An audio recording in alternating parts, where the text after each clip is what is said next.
You see, you mustn't get the wrong idea about me, my dad. We also have our good times together, you know? Some bloody good laughs. He's got a marvelous sense of humor. Do you want to hear what our favorite joke is? Well, he lets out a great big groan and he says, "Oh, it's not fair, is it, Hallie?" And I have to say, "What, chum?" And then he says, "A nigger's ass." And we have a bloody good laugh together. Oh, what's the matter, Willie? Didn't catch it? Well, you always were a bit slow on the uptake. It's what's called a pun, you see. Fair in this case means both light in complexion and to be just and to be decent. I thought you'd catch it, Sam. Oh, I catch it all right. It doesn't appeal to your sense of humor. Do you really laugh? Of course I do. To please him? To make him happy? No, I laugh because I think it's a bloody good joke, actually. You are trying very hard to be ugly now, aren't you? And why take it out on poor Willie? He has done nothing to you but show you the respect you say you want so badly. And that is also not fair, you know. And I do mean just or decent. It's okay, Boot Sam. Leave it now. It's me you're after. You should have said Willie's ass. You should have said Sam's ass. Because that is the one you are trying to kick. And anyway, how do you know it's not fair? You've never seen it. Do you want to? There. Have a real good look. A real basuto ass, which is about as nigger as they come. Satisfied? Oh, good. Now when you go home, you can make your dad really happy. You tell him, "I showed you my ass," and he is quite right. It is not fair. And if it will give him an even bigger laugh next time, I'll let him come and have a look. Come on, Willie. Let's finish up and go. Sam. Oh!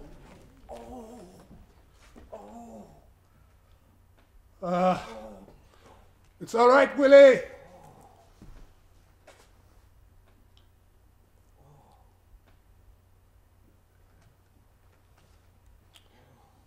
Oh, yeah. Well, now you've done it, Master Harold. Yes, I can call you that now. It won't be difficult anymore. You hurt yourself, Master Harold. I saw it coming. I tried to warn you, but you wouldn't listen. You just hurt yourself bad. And you are a coward, Master Harold. The face that you should be spitting in is your father's face, but you used mine because you thought that you were safe inside your fair skin. And this time I don't mean just or decent. Should I hit him, Willie? No, Boot Sam. Why not? It won't help, Boot Sam. But I don't want to help. I want to hurt him. You also hurt yourself. And if he had done it to you, Willie? Me? Spit on me like I was a dog? Yeah, I want to hit him. I want to hit him hard. But maybe all I do is go cry at the back. It's a little boy. Little white boy. In long trousers now, but still little boy. You're right. So, go on. Groan again, Willie. You do it better than me. You don't know what all you have just done, Master Harold. It's not just that you made me feel dirtier than I have ever felt in my life. I mean, how do I wash off you and your father's filth? But I have also failed. I made myself a promise that I was going to try to do something a long time ago, but you have just shown me, Master Harold, that I have failed.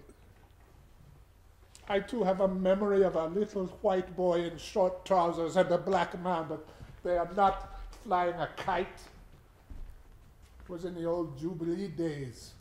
I was in my room, and you came in, and you stood against the wall looking down at the ground, and only after I had asked you I don't know how many times, what you want, what was wrong, only then did you speak, and even then so quietly I could barely hear you.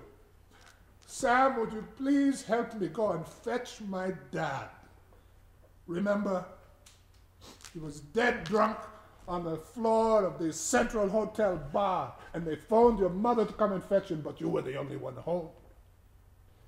And do you remember how we did it?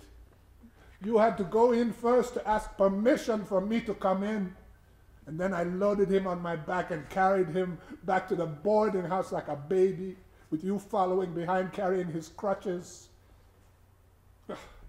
A crowded main street, a little white boy, everybody watching him follow his drunk father home on a nigger's back.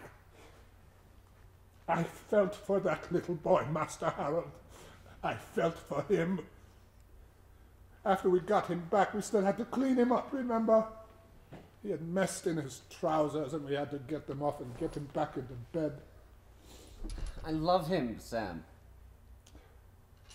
I know you do. That is why I tried to stop you saying those things about him. It would have been so simple if you could just despise him for being a weak man, but he is your father. You love him and you are ashamed of him. Oh, you are ashamed of so much, and now that is going to include yourself. That is the promise I made myself to stop that happening.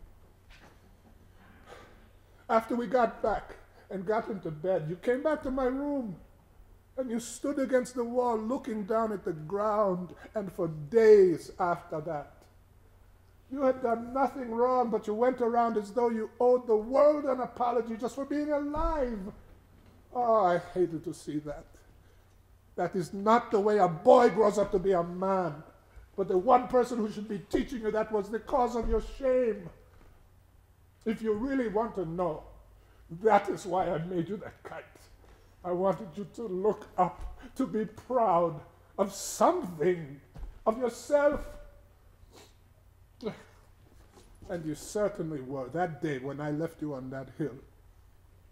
Oh, something else.